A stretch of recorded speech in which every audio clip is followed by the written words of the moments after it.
يا صباح الفل عليكم وعلى القلعة البيضاء. ده أحسن نادي في الكون دلوقتي. ليه بقى؟ هقول لكم أنا ليه. خلى كل المصريين يبقوا فرحانين النهاردة.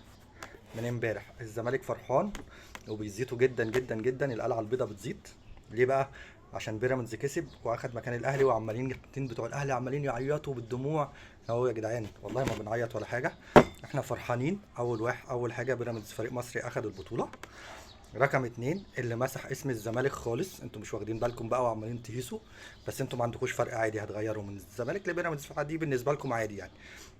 الفرق اللي بين الاحمر والابيض نقطه، اللي انتوا ورا اي فريق مفيش انتماء.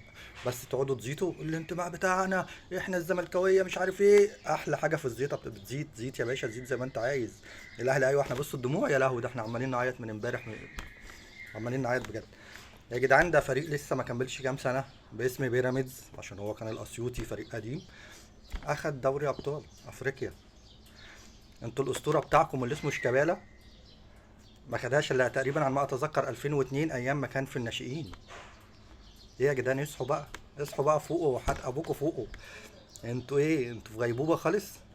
اما انا قلت انتوا برضه نفسيين بتزعلوا مني. زمايلي كلهم الحبايبي يعني حاطين لي الاهلي وعادل امام وهو بيعيط وبيشوف بيراميدز هو يا جدعان والله ما زعلانين. احنا زعلانين في نقطه واحده، اللي كانت اسهل نسخه بالنسبه لنا، والكره نضيعها بالدفاع اللي احنا دفعناه. يعني احنا كان عندنا نكسب بيراميدز بالفريق اللي معانا ده 5 و6.